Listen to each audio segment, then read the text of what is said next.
Todos los libros que ustedes ven de medicina son la descripción de lo que los médicos vieron y trataron, el tratamiento. ¿Ya? La Universidad Católica es nuestra casa madre. Yo también salí de esta universidad, fui estudiante como ustedes hace unos 30 años probablemente. Yo tengo 50 años ahora, 30 años cumplo 51. Y así donde están ustedes, yo también estaba sentado, ¿no? Y yo como estudiante quería tener el mejor docente. Tuve excelentes docentes, excelentes, ¿no? Y como también tuve docentes que no eran tan excelentes, eran buenos, y tuve otros que un poquito más para abajo. Sin embargo, siempre nosotros buscamos la excelencia como médicos, porque lamentablemente nosotros tenemos que tener resultados. Los resultados es el tratamiento que hacemos con los pacientes.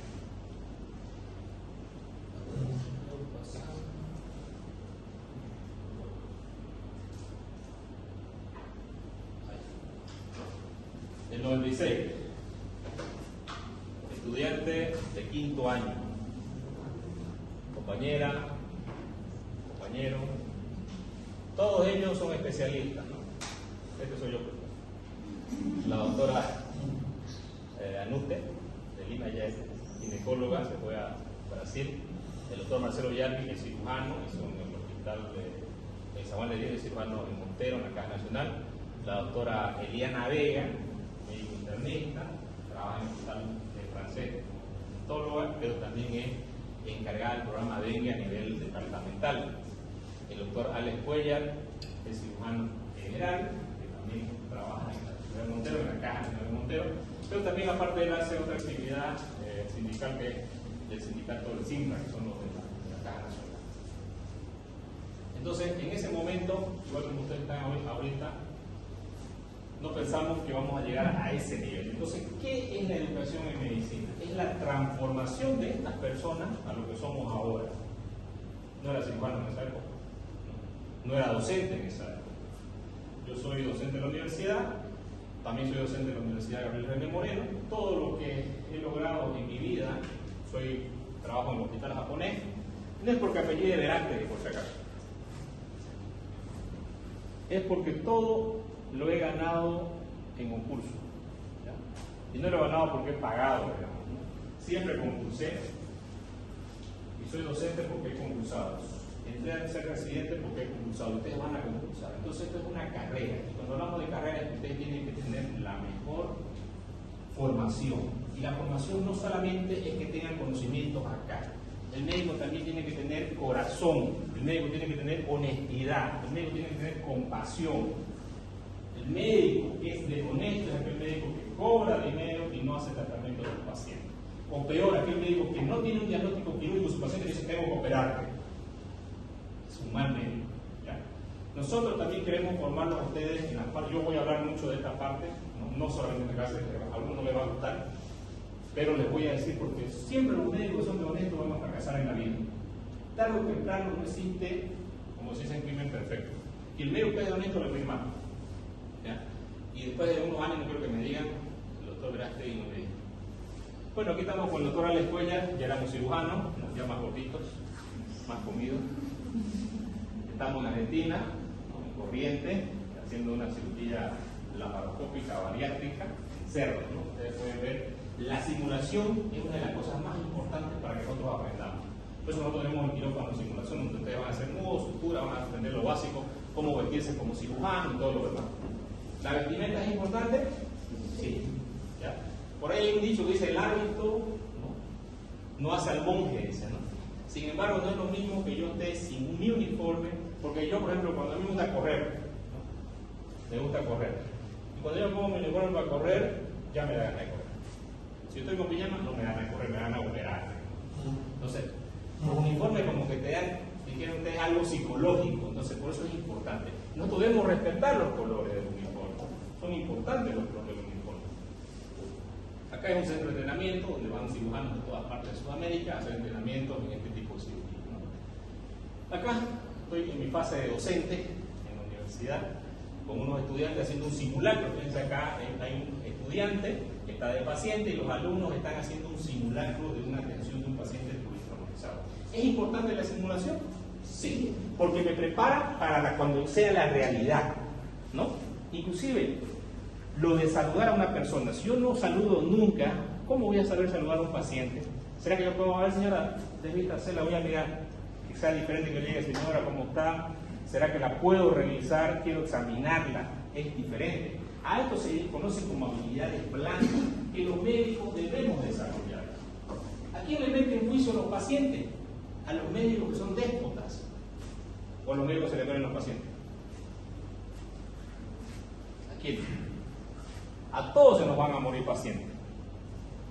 Pero cuando nosotros explicamos, ¿no? A mí se me han muerto pacientes también graves, generalmente no va a venir el problema legal. El problema legal va a venir porque yo tengo que dar lo que el familiar y el paciente requiere. Si el paciente y el familiar me vio que yo lo operé otra vez al paciente y se me murió, me va a dar las gracias porque ha visto cómo yo luché para salvar a ese paciente. Pero si yo, sin embargo, fui un tipo de época que ni siquiera le dije cómo estaba su paciente, no está bien, sabe que no me molesta, estoy cansado, estoy por turno, y aparte de que yo le diga cómo salió la cirugía, y yo en mi despotez, porque los médicos lamentablemente y los cirujanos son los más déspotas, ¿ya?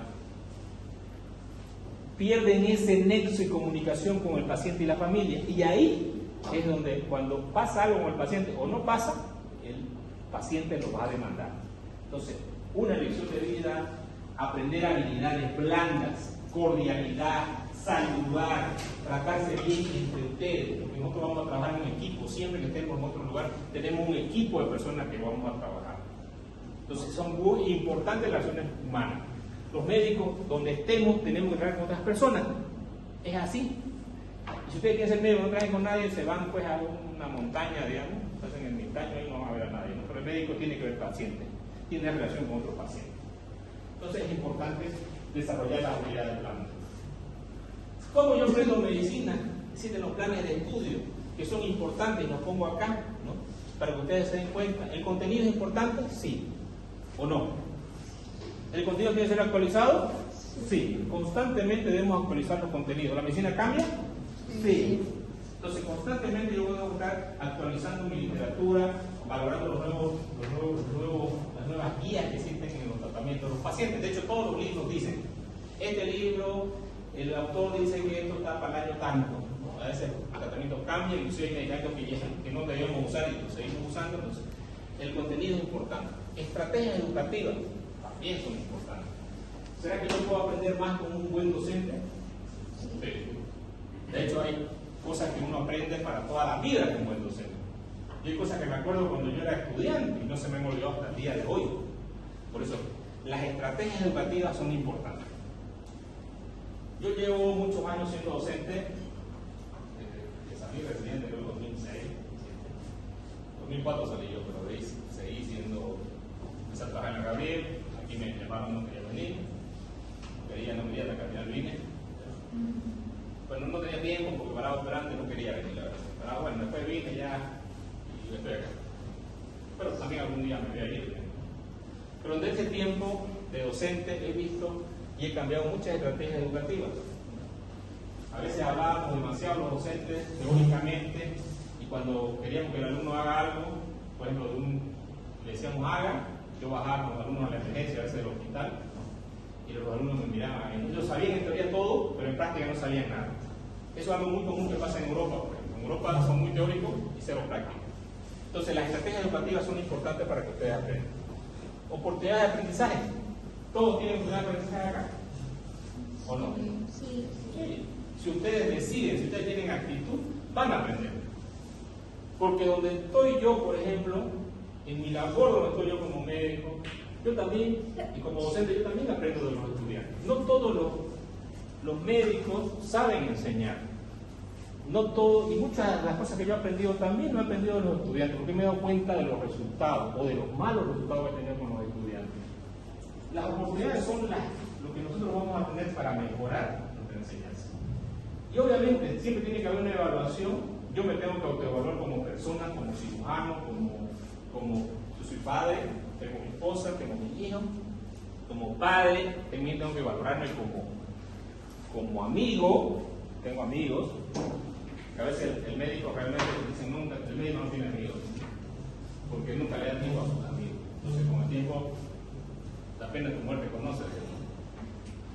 Entonces, nosotros debemos tener evaluación y autoevaluación. La evaluación es importante, nosotros vamos a hacer las evaluaciones. De hecho, le voy a hacer la evaluación diagnóstica, no ahora, la siguiente clase, se la estoy avisando por si acaso, de los conocimientos previos que ustedes tienen para haber llegado acá. ¿Ya? El entorno educativo es importante, sí, los aires, todo eso es importante, ¿no? Si yo estoy en un lugar donde no hay aire, está ese calor, digamos, no es lo mismo, ¿no? La agarré un tiempo, salían a una huelga y estaban ahí en la calle, ¿no? Dando clases, es ilógico, digamos. Es muy difícil. Resultado del aprendizaje. Tenemos que ver la capacidad de ustedes de aprender. Hay muchos, ya les comenté a un grupo ahora que he pillado, como soy docente hace muchos años, tengo muchos de mis exalumnos que ya son especialistas, incluso algunos son docentes también, y son muy buenos docentes. Y había un mínimo común, ¿no? Ese mínimo común es que todos los estudiantes están sentados siempre adelante de los mejores, ¿no? Y los peores están sentados atrás, están distraídos con un celular, o están en otra, ¿no? Y generalmente eso se ve y es la famosa actitud. Estableciendo los resultados del aprendizaje, si termina el libro con una sola idea, esta ha de ser el concepto de educación basada en los resultados. No puede haber educación si no está basada en resultados. Resultados. El plan de estudio es el contenido que nosotros damos a los estudiantes en cada materia. Hay un plan que se imparte y un plan que se programa. Pero también existe un plan de estudios ocultos que uno les dice, por ejemplo, ¿no? Por ejemplo, ahora mejoren sus habilidades blandas. Aprendan a ser cordiales. ¿Y uno cómo aprende a ser cordial? Tratando bien a su compañero, que está al lado, no peleándose, ¿ya? A saber trabajar en equipo, ¿no? Siempre vemos que hay grupos en los estudiantes, ¿no? Que no, este no estudia el flojo, que no lo sacamos del grupo, no, este no me gusta porque es feo, ¿no? Entonces, tenemos que aprender a trabajar en equipo. Obviamente cuesta, es lo que más cuesta, y eso es importante desarrollar. ¿Cómo se aprende medicina en la espiral del plan de estudio? Conocimientos, habilidades y actitudes. Ya con los grupos que estamos ahora hablamos un poco de eso. ¿Qué es la actitud? Es la predisposición que tengo yo de aprender. O sea, ¿cómo estoy yo? Si yo estoy ahí durmiendo menos, cosas no van a hacer nada. ¿No? Esa actitud yo tengo que mejorar. Pero yo quiero ir a correr. Tengo la actitud de correr, bueno, si tengo ganas me voy a correr. ¿Conocimientos son importantes? Sí. Tenemos que constantemente estar visitando nuestros conocimientos. Habilidades.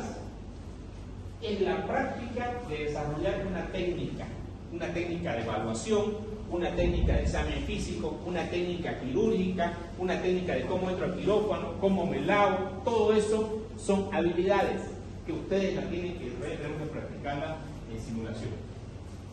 Tenemos una fase 1, una fase 2 y una fase 3 que son los cuarto y quinto años. En esta fase acá ustedes ven todo teoría. Ya en las últimas van viendo práctica, pero una práctica ya más con el paciente.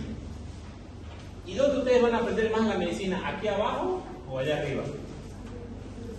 Allá arriba. ¿Y dónde van a aprender más práctica? ¿En un hospital, por ejemplo, como la Caja Nacional, que tiene muchos pacientes, o en un hospital como ProSalud, por ejemplo, de Alemania? ¿Dónde creen que hay más pacientes? ¿Dónde creen que van a aprender mejor? Claro, entonces el que va a ser ProSalud es que pues de repente no sé qué está pensando. No, yo cuando sea especialista me voy a rajar un poquito. No. ¿Querés ser bueno? Tenés que practicar. ¿Querés ser bueno? Tenés que esforzarte.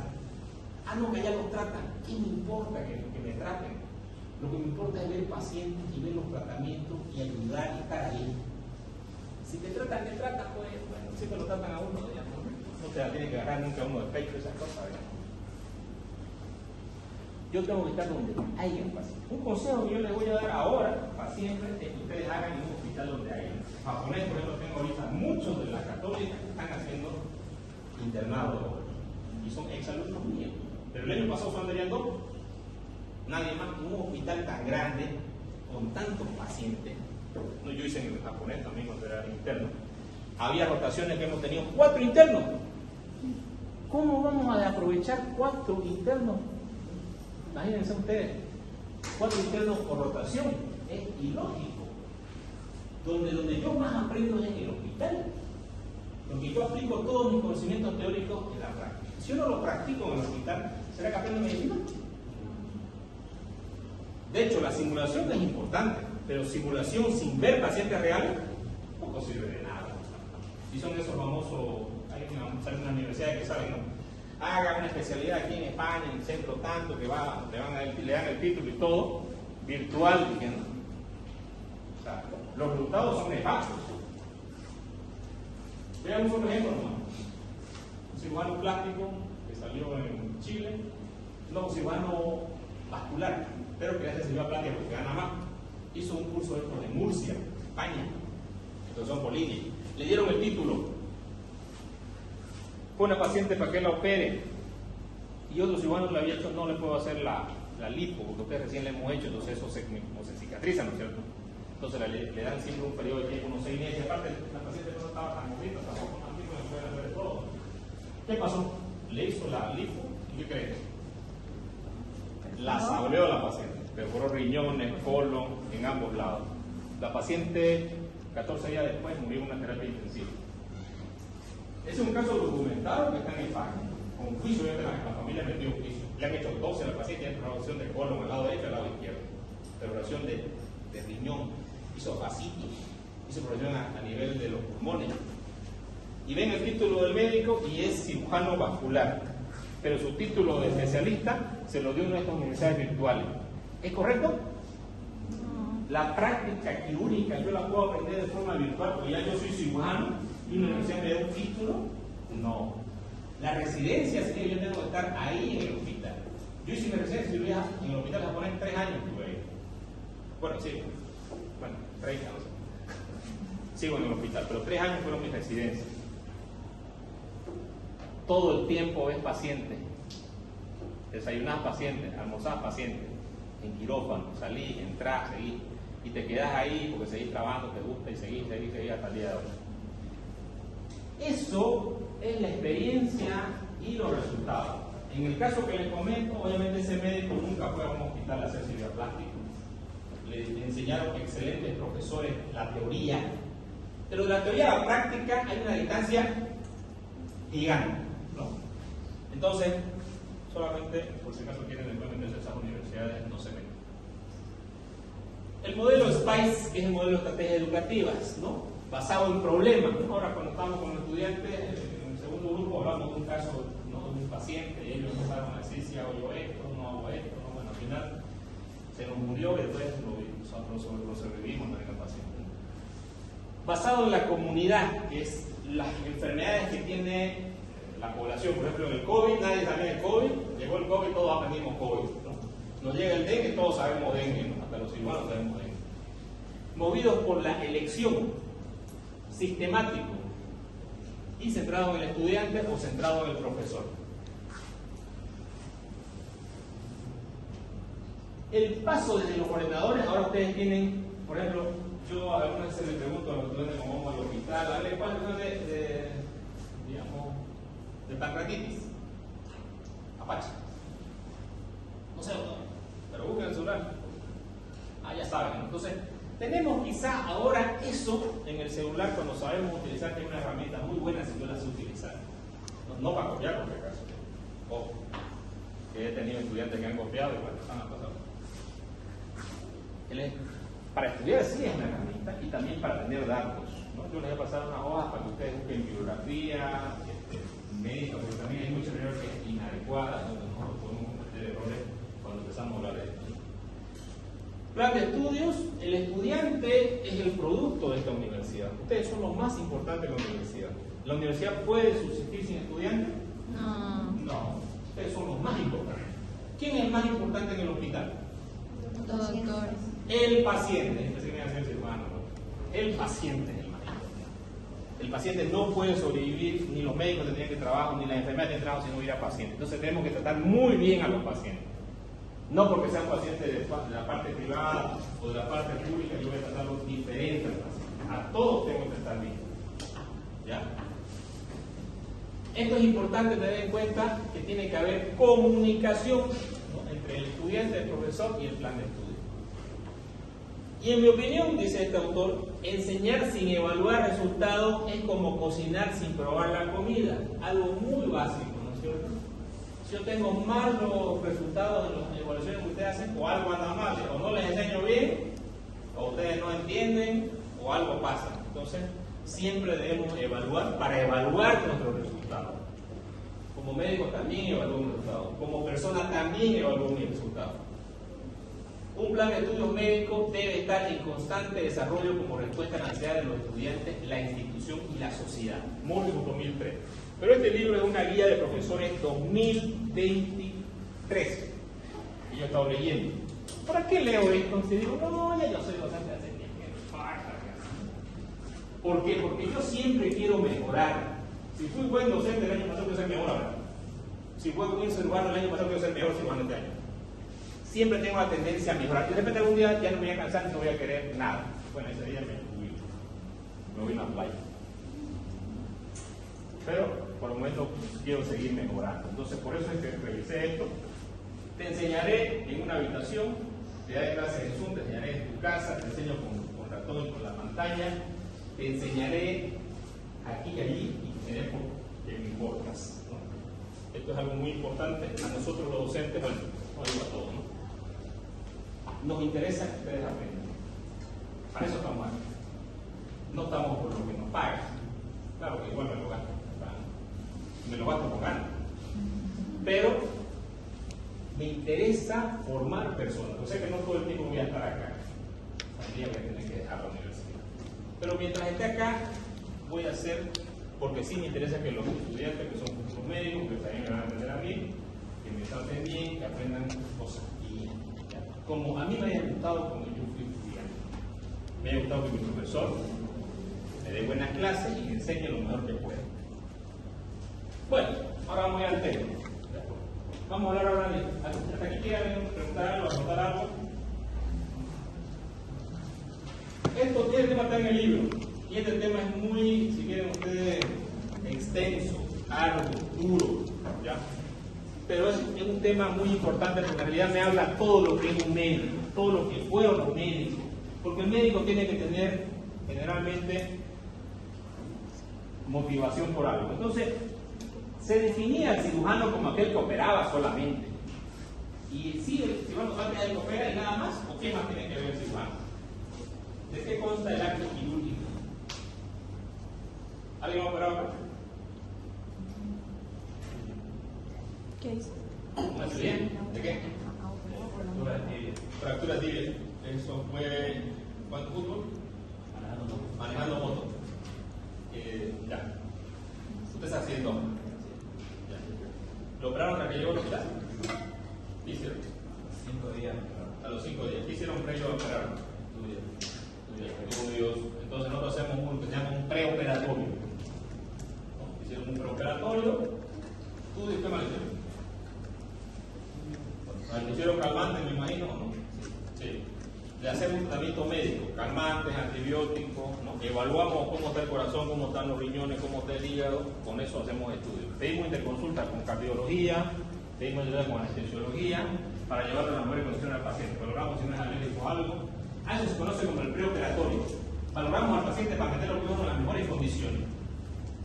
Al transoperatorio se conoce al tiempo donde yo paso en la cirugía. Él entra a la cirugía, estamos operando la pierna, y en la cirugía puede sangrar, le puede dar una alergia, le puede dar un infarto, una taquicardia supra, lo que sea.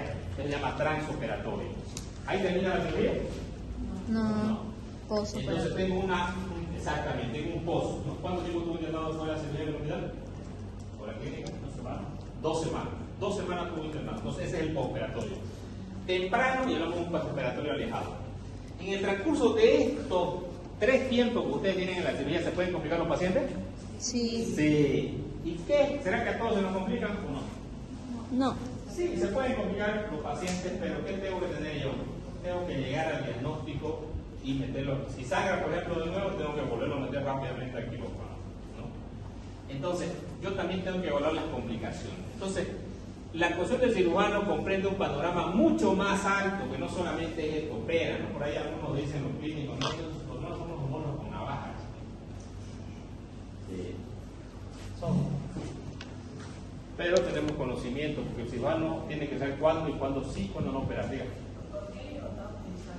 Martínez Dubois. La definición. La ciencia es la cirugía, que trata las enfermedades mediante la aplicación de conocimientos acuerdan que hablamos de la espiral? Destrezas, habilidades, aptitudes, conocimientos previos tenemos, y actitudes. El doctor Velázquez dice, ¿inventó esto? No. Pero es lo básico. En cualquier rama de la vida ustedes tienen que tener estas cosas que son bastante básicas. Ya decía en 1300 Guy Chauliac, profesor de la Universidad de Montpellier, Francia: el cirujano debe ser cuidadoso con los enfermos, compasivo y no extorsionador del dinero. Fíjense, ya habían ratas en ese tiempo. Ahora sí había, ¿no? Pero ya en ese tiempo este cirujano dijo, el cirujano tiene que ser compasivo, cuidadoso y no extorsionador. Muchos cirujanos operan a pacientes que no tienen que operar solamente por ganar dinero.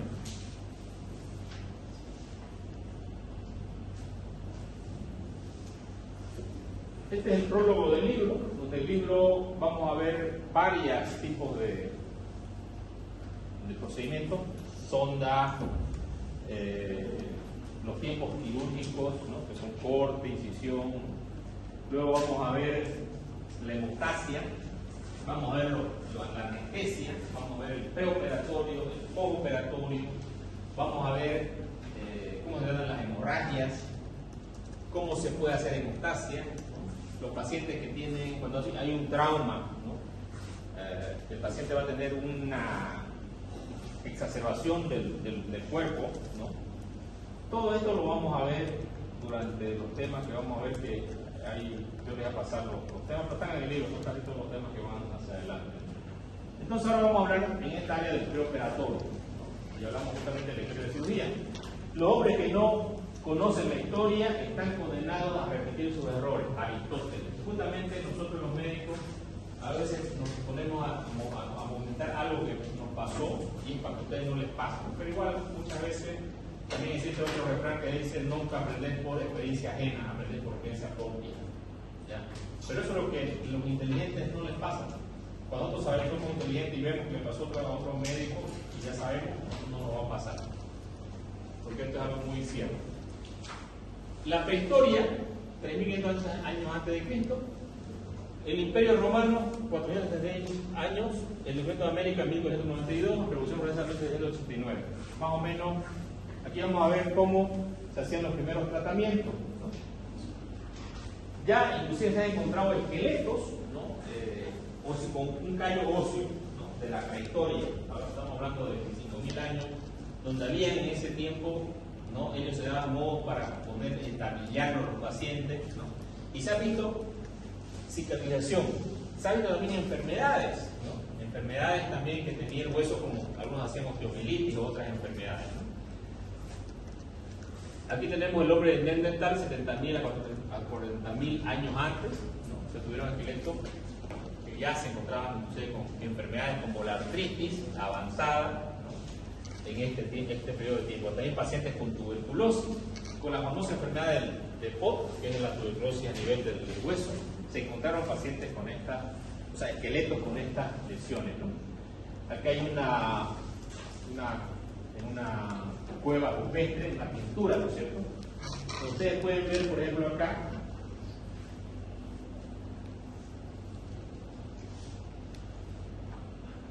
pueden ver esto que es el pene erecto. Para hacer algún tratamiento, el médico chamán, ¿no? Que era el primer médico, estimulaban al paciente, para que en el momento que el paciente esté por eyacular, ellos reducían la fractura, o sacaban una flecha, o trataban una herida, ¿no? Entonces lo usaban como un método de anestesia. Aquí tenemos nosotros un hueso que está osificado con un callo óseo, fíjense ustedes, en un hombre de Neandertal de tanto antiguo. Tenemos el famoso mal de Pott, que es un mal que lo tenemos hasta el día de hoy, ¿no? Que es la tuberculosis a nivel óseo. En la antigua Sumeria, que fue uno de los primeros reinos que apareció, ¿no? Había el famoso código de Hammurabi. El código de Hammurabi era una piedra gigante donde estaban todas las leyes que no se tenían. ¿Tiene que haber leyes en una sociedad? Sí, no tiene que haber leyes, evidentemente. Las leyes van a dar un castigo por ciertas cosas que las personas se salvan. Bueno, y entre estos, ¿qué se le hacía al cirujano si se le moría un paciente? Si un médico ha tratado a un hombre libre una herida grave con el punzón de bronce y el hombre muere, si abre la córnea de un hombre con el punzón de bronce y le salta el ojo, ¿cuál es el castigo? Ya estuviéramos sin mano varios, ¿verdad? Si viéramos en ella.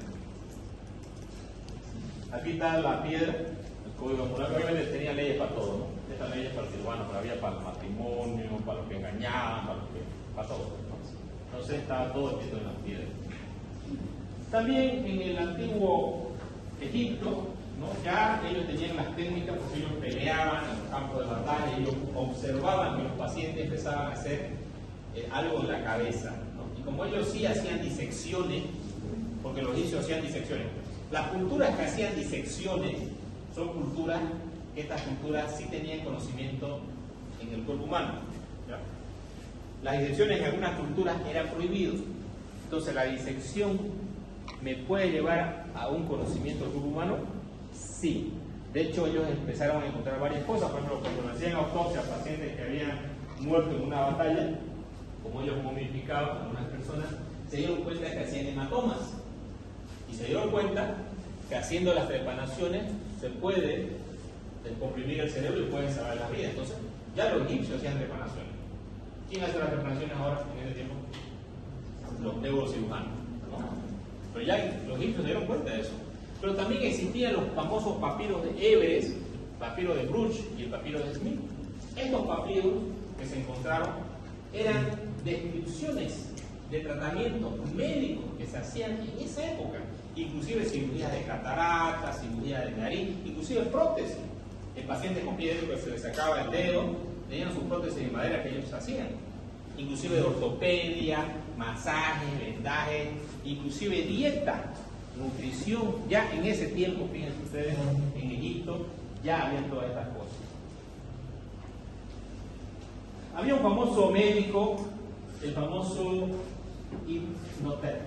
Este era un médico, pero al final, al mismo tiempo que era médico, este tipo era también arquitecto. Y fue el que diseñó las pirámides. Pero también hizo muchos tratamientos. De hecho, es una persona que tiene una estatua y es reconocido en la cultura egipcia porque este lo llevó, ¿no?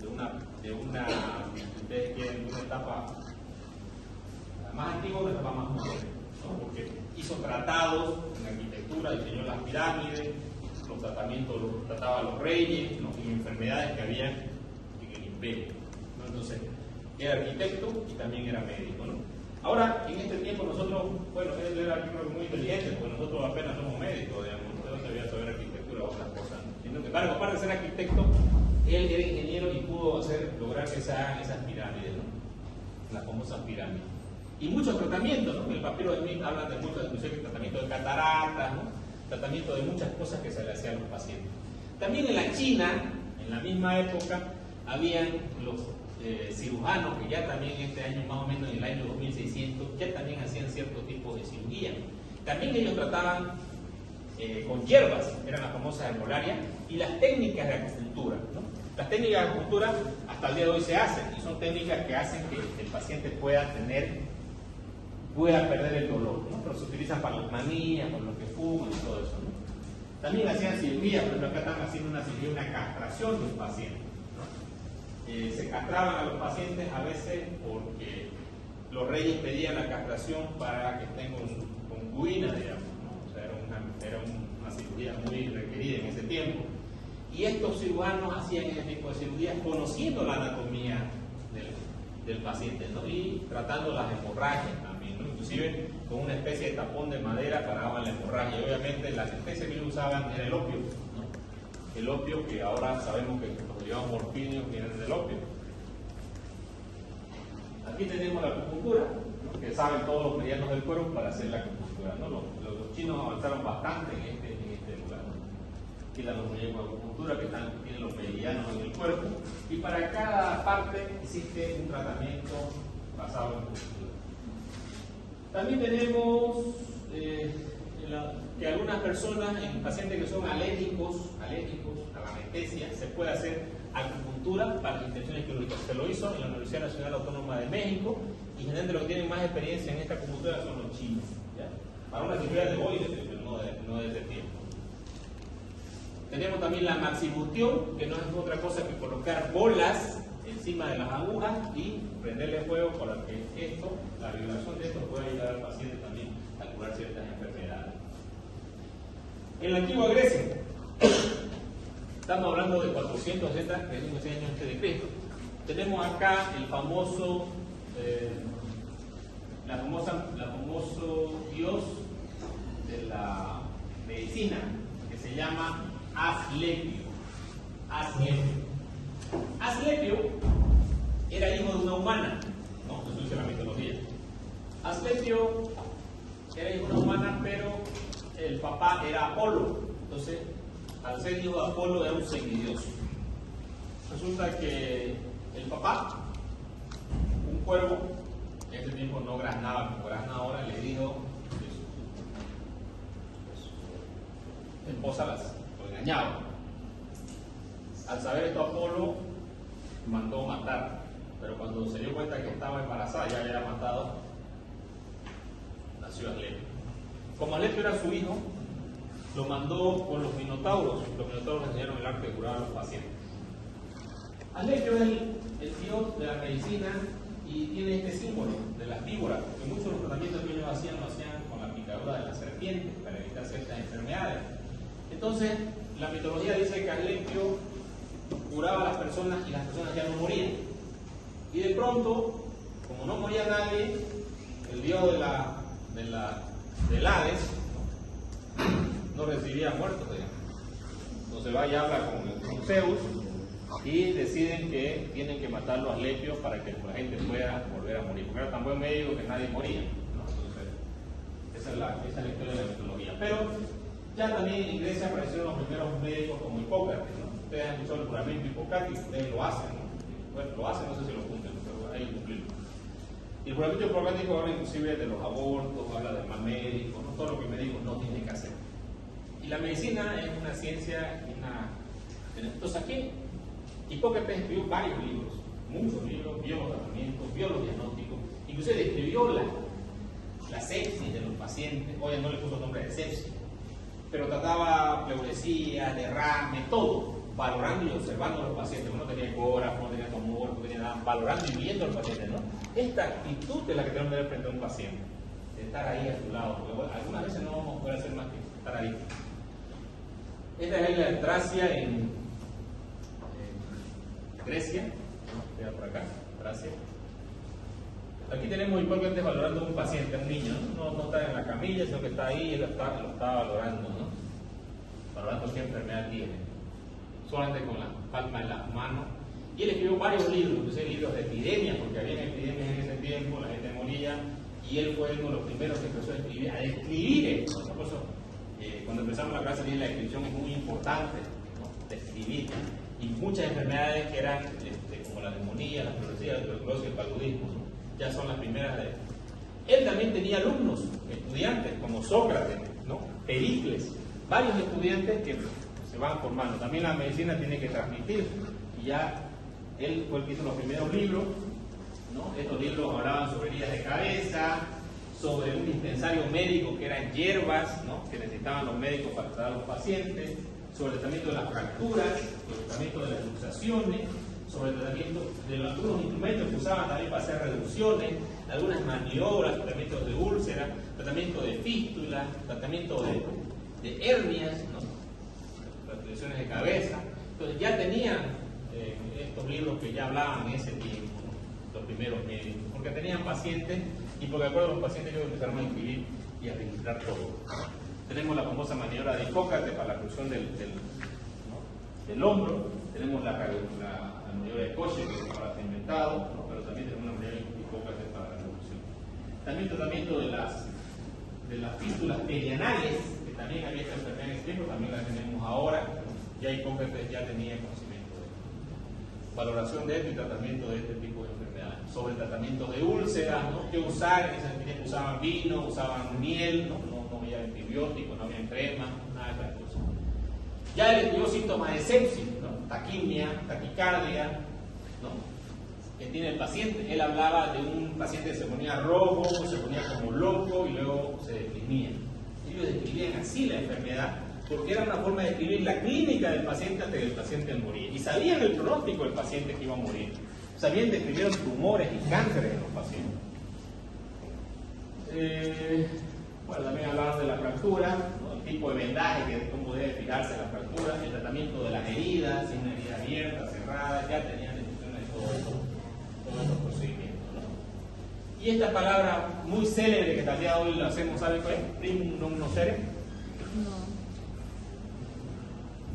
No. A ver.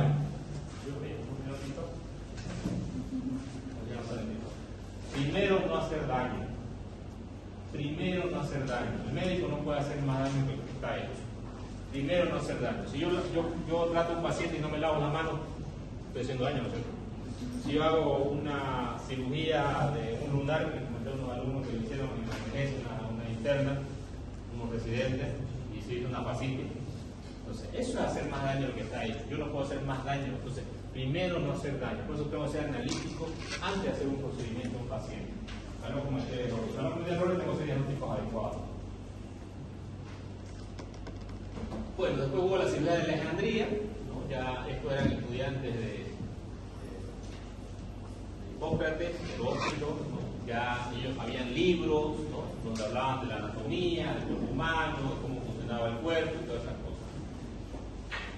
Luego se hicieron investigaciones sobre la circulación del cuerpo humano, qué es lo que era sangre, era oxígeno, sabían hipótesis, no sabían muy bien, ellos experimentaron mucho con animales para poder darse cuenta del humano, relacionar la fisiología, y poco a poco este conocimiento se fue transmitiendo y fue aumentando. Ya también tenían conocimiento sobre las dietas, sabían que con cierta alimentación el paciente podía mejorar, y esto era porque ellos eran bastante observadores.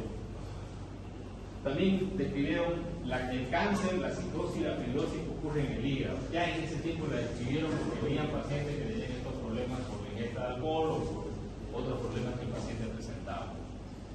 Esta es la famosa biblioteca de Alejandría, bastante grande, donde se perdieron muchos libros. Cuando llegó Alejandro Magno, quemó una gran cantidad de libros, ¿no? Se perdió bastante el conocimiento de esa época, pero se transmitió mucho este conocimiento a los médicos, ¿no? Luego, la herbolaria, ¿no? Tratamiento de hernias, tratamiento de luxaciones, cirugía de cálculo de vejiga urinaria, ya se hacía en ese periodo de tiempo de tipo de cirugía, ¿no? Sorano de Elfo, él habló mucho sobre los tratamientos de ginecología, inclusive hubo un tratado, un libro para esto, ¿no? Estamos hablando de alrededor de 100 años después de Cristo, ¿no? Ya se sabía que el útero era un órgano que tenía cierto grado de flexión, ya tenía enfermedad, y ya este médico hace un libro haciendo una descripción de cuáles son los tratamientos para esto. Aurelio Cornelio de Celso, ¿no? La famosa petrada de Celso, calor, rubor, dolor, pulmón, en esa época. Hasta el día de hoy se aplica, sí se aplica, ¿no? Generalmente viene a ser los abscesos. Hablaba de complicaciones, de hemorragia, infecciones, paracentesis en las asitis, y en ese tiempo se dieron cuenta ellos que se podía llenar la asitis de un paciente y el paciente podía mejorar. Y algunas se las hacían en la cama sin anestesia, sin una ecografía, ¿no? Sabían tratar de unos cálculos dentro de la vesícula, que este es un cálculo que ustedes pueden ver dentro de la vejiga, ¿no? Ya también la herbolaria, bastante. Ellos sabían que el paciente tiene que tener un tratamiento médico, quirúrgico y tratamiento dietético. Y ellos usaban, como no había medicamentos, la herbolaria, que muchos de los medicamentos, tabletas, antibióticos, nosotros los sacamos de la hierba. Aquí ya tenemos en Roma un famoso médico, Galeno, que este médico aprendió en Alejandría también, porque es un médico romano. Este médico romano aprendió afuera, porque el Imperio Romano prohibía hacer disecciones en cadáveres, entonces él aprendió afuera las disecciones y el conocimiento del cuerpo. Y él fue un cirujano militar, ¿no? De los gladiadores, ¿no? Ellos trataban a los gladiadores, todas, inclusive hematomas, abrían con un cincel la cabeza para que drene, ¿no? Fracturas, inclusive porque estaban muy aplastada las piernas, hacían amputaciones directamente, sin anestesia. Muchas veces con vino, con mandrágora, que era un tipo de analgésico, ¿no? una planta, o con opio, para que el paciente le calme el dolor. Entonces, Galeno trató muchos pacientes, tenía también alumnos que le enseñó el arte de esto, y fue También el médico de Aurelio, Marco Aurelio, de Comodo, que era su hijo. Y este médico se dio cuenta también, y fue el primero que inició los hospitales en la antigua Roma. Se dio cuenta que los pacientes en este tipo se trataban en el lugar donde había pasado, o en la casa del paciente. Pero pensó que serían hacer hospitales, y él fue el primero que diseñó los hospitales. El primer hospital lo hizo Galeno, ¿no? Y fue famoso porque los pacientes que trató, muchos de ellos con enfermedades graves, él pudo curarlos. Y lo que hablaba con los estudiantes ahora, ¿cuáles son los resultados de los médicos? Sus pacientes. El buen resultado, obviamente. Aquí tenemos en la arena, fue el médico de Marco Aurelio, de Comodo, de la película. Este está Galeno en su práctica médica, ¿no? Ahí en una camilla, en la cama del paciente, observándolo, valorándolo, ¿no? Muchos se morían en ese tiempo de paludismo, ¿no? Y él logró un tratamiento para el paludismo. Aquí están los primeros hospitales de campaña. Cuando veían los soldados en la guerra, tenían este tipo de camillas, ¿no? Ya para cada 1000 soldados había un médico, y después para cada 1000 había 4 médicos. Estos médicos trabajaban atendiendo a los pacientes en el mismo campo de batalla, ¿no? Y estos médicos atendían fracturas, lesiones que sean mortales, ¿no? Cuando les entraba una lesión, había un motor en los que estuvo, ellos muchas se veían hasta que moría el paciente, ¿no? Si era una herida del abdomen, trataban de operarlo, de curarlo hasta donde ellos podían, pero estaban al lado del paciente. Entonces, los heridos eran muchos, y los heridos son los que van a hacer que nosotros aprendamos, ¿no? En el COVID, por ejemplo, tantos pacientes que aprendimos a tratar el COVID, ¿o no? Cuando el COVID apareció, decían no usar antiinflamatorios, no usar ibuprofeno, decía el OMS, decían. ¿Sí? Y todo el mundo no usaba. Pero si usábamos otros antiinflamatorios, y los pacientes van a mejorar. Pero los médicos siempre debemos ser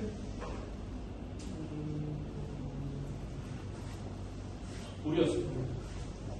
Y siempre debemos ver si el tratamiento es adecuado. No debemos ser caballos cocheros.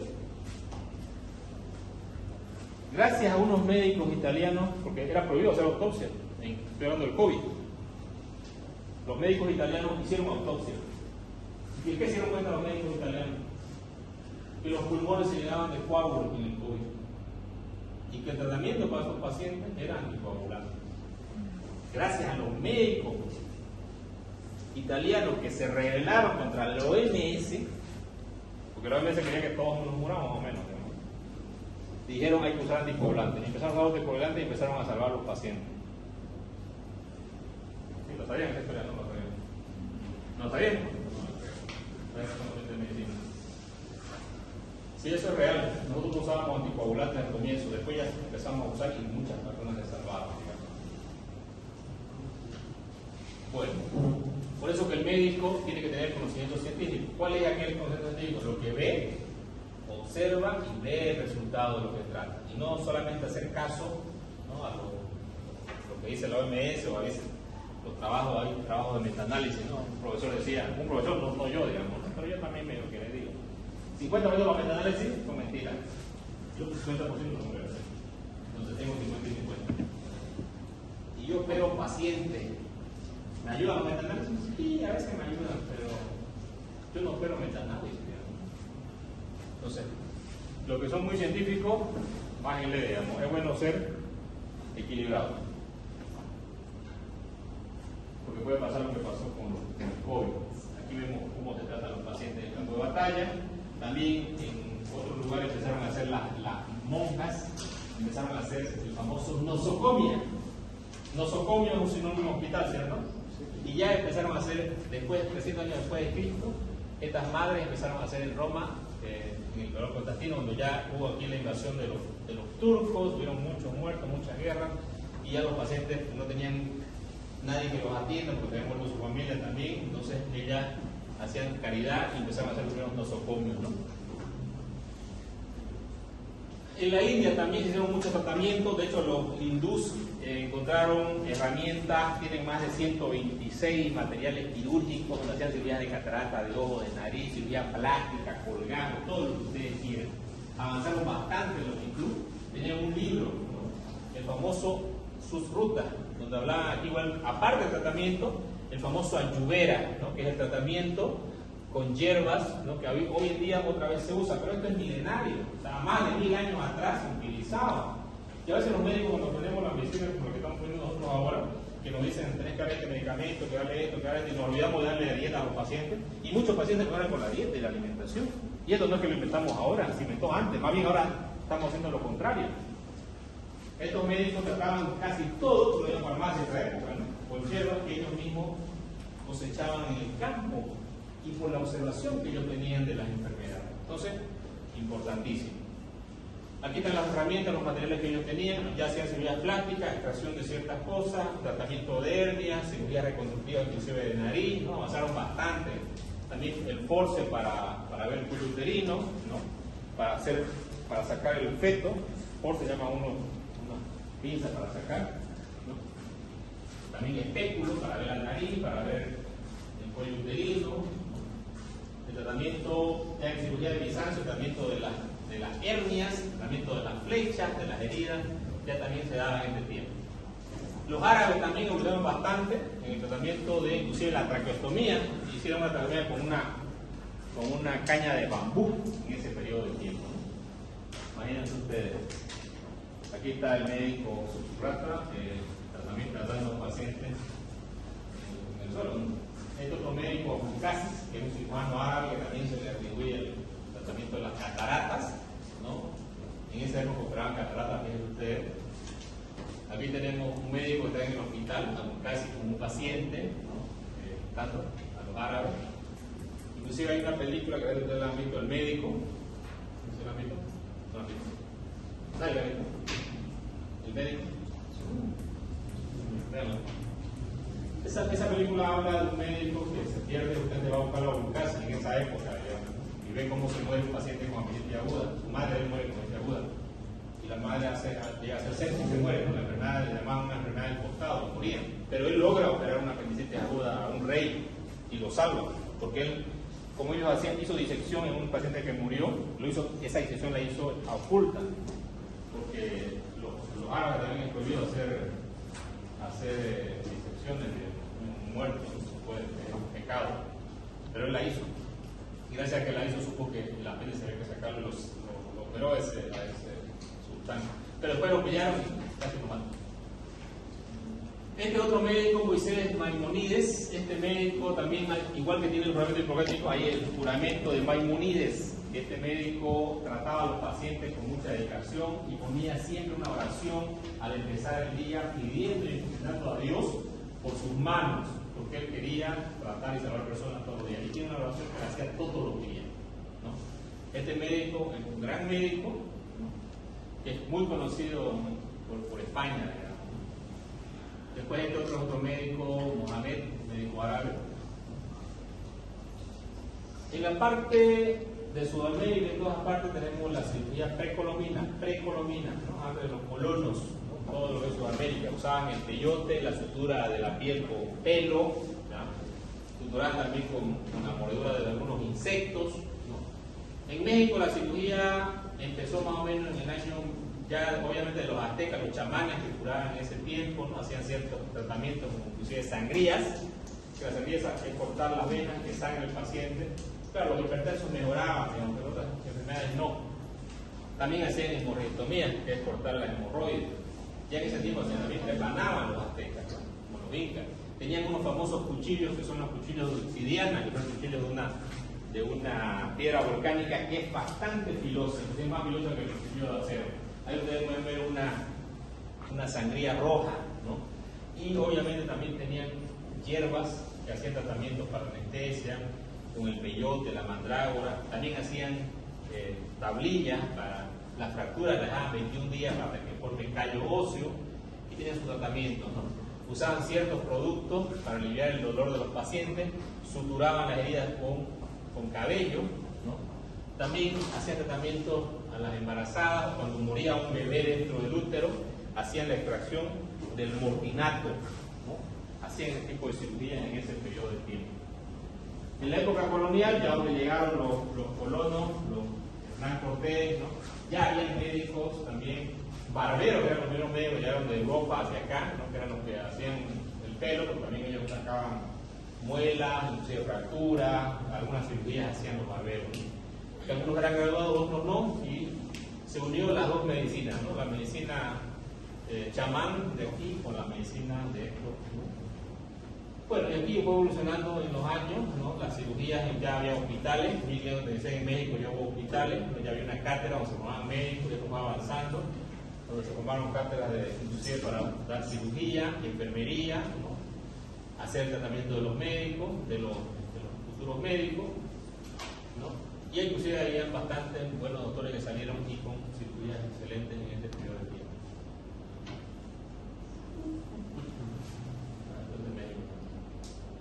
Bueno, otros países también empezaron a tener esto, ¿no? Ya había aquí está el plan de estudio de esa época, ¿no? Uno de los grandes médicos mexicanos.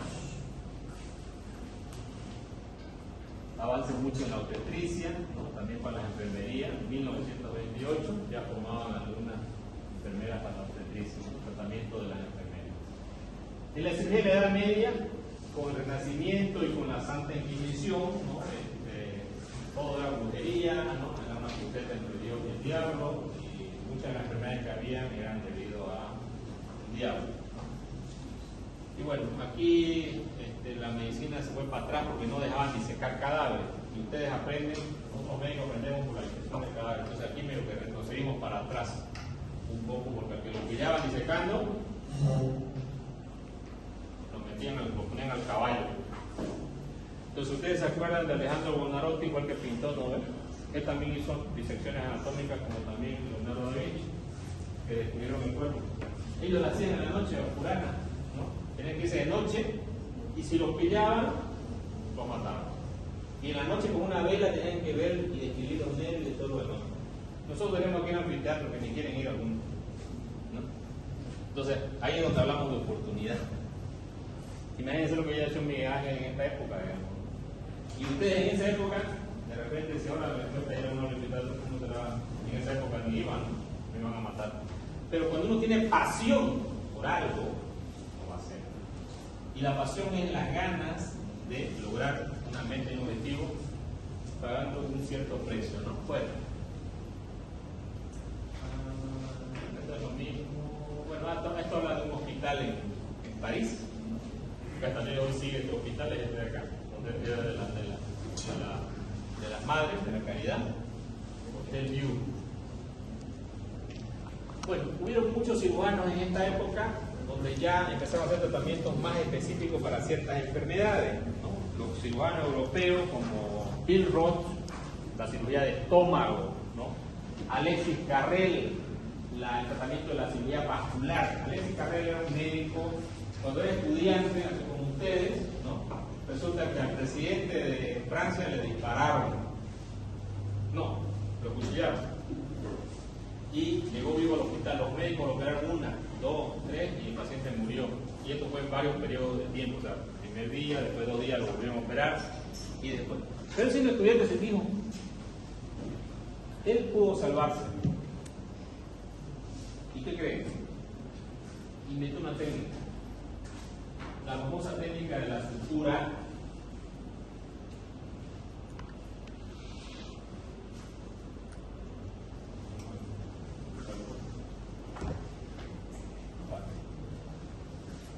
Él hizo la sutura vascular para que se puedan suturar los vasos. Normalmente los cirujanos querían agarrar y suturar el vaso y unir los dos extremos, sino que él agarró, primero puso un punto acá, otro punto acá y otro punto acá. Con eso hizo la triangulación, hizo un triángulo. Entonces ya el cirujano podía unir los dos vasos. Primero hasta aquí, después acá. Se llama técnica triangular de Alexis Carrel. Y esa técnica triangular de Alexis Carrel le valió el premio Nobel en 1912. Hasta el día de hoy se aplica la técnica de Alexis Carrel. Y él la descubrió cuando era estudiante por cirugía experimental. Gracias a Alexis Carrel se hicieron todos los trasplantes, ¿no? Es el padre de los trasplantes. Y esto lo descubrió porque él quería, y él dijo, sí, un problema, resolver un problema. Y lo resolvió, obviamente, años después. Pero él dijo, sí se pudo haber salvado. Nosotros en la medicina también vemos pacientes que todo el mundo los desahucia. Nada, se va a morir. Claro, si no haces nada, se va a morir. Tiene que hacer algo. Como médico, Y en la medicina no está escrito la última palabra, digamos. Siempre podemos hacer algo más por el paciente. Cuando nosotros agarramos y lo matamos al paciente nosotros antes de hacer algo, obviamente se va a morir. Aquí los hospitales, las primeras cirugías las hacían delante de un hospital donde había muchos cirujanos mirando la cirugía, y evidentemente es como aprendían los médicos. Todos los que están ahí son médicos, ¿no? 4 minutos más, vamos. El cirujano debe ser cuidadoso con el enfermo benévolo, compasivo, y no esto ya lo veo publicado en Fulay, ¿no? Ya lo mencionamos. Bueno, aquí están los primeros barberos que hacían las extracciones de muelas, hacían otro tipo de cirugía, ¿no? Este otro tipo es un tipo de ventosa que usaban también para hacer el tratamiento de los furúnculos, la sangría, la cirugía del Renacimiento, Leonardo da Vinci, ¿no? El David, y esta es la anatomía del David, dibujada por un anatomista, porque él hizo una disección anatómica, hacía disección anatómica también Leonardo da Vinci. Ya en esta época, en 1400, publicó un libro Fábrica, ¿no? Corpus Fábrica. Este médico es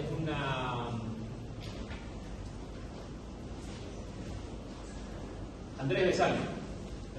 Andrés Besal fue un anatomista que describió inclusive la anatomía de los tendones en todo el cuerpo. Esta es una obra que la publicó en 1543. Este es el libro. De Humani Corpus Fabrica, ¿no? La fábrica del cuerpo humano. Y más o menos la disección, como hacían en ese tiempo, lo observaban los pacientes que operaban, porque no se podían hacer disecciones, donde todo el mundo estaba mirando una cirugía, donde él estudió los tendones, los huesos, cómo funcionan todo esto, y avanzó bastante en el conocimiento de la fisiología. Bueno, yo creo que nos vamos a quedar acá, nos falta mucho para acabar el tema y lo acabamos en la siguiente clase.